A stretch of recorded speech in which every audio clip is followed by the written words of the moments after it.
Então, texto é resultado sempre de um processo comunicacional, a mensagem enquanto enunciado linguístico, mas texto também é o sentido da mensagem. Então, a gente tem dois âmbitos, dois pontos de vista para falar de texto. Texto em sentido amplo e texto em sentido estrito. E aí, antes do advento do giro linguístico, como a professora Silvia trouxe, se tinha a ideia de que texto carregava consigo um sentido. A ideia do manga com leite, né, professor Fernando? Que ninguém ousava discutir, mas todo mundo queria saber o efetivo sentido dessas questões.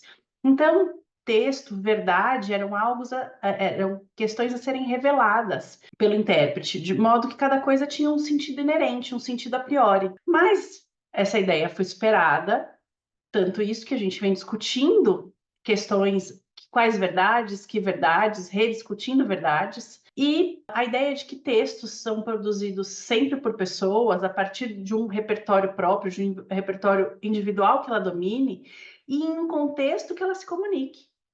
Então, a habilidade comunicativa aliada ao volume de repertório são fatores decisivos em relação ao texto produzido. Não é à toa que a gente busca conhecimento cada vez mais. Que conhecimento?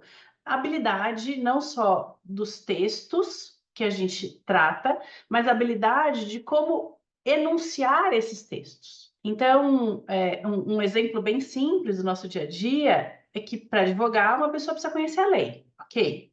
Ela precisa conhecer, né? Então, o enunciado prescritivo. Só que esse conhecimento não basta, porque se bastasse, uma pessoa que é alfabetizada na língua em que esse texto é produzido poderia advogar, né? Então, o que falta nisso? Falta também adquirir conhecimento sobre o funcionamento dessa lei, conhecer a máquina judiciária, né? A máquina do sistema jurídico, para além disso. Mas ainda não basta.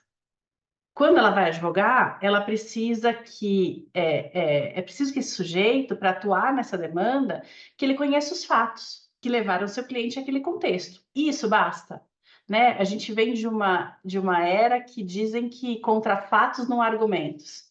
Ora, se fatos são argumentos, contra fatos há outros fatos. Então, não basta conhecer os fatos, não basta conhecer a lei.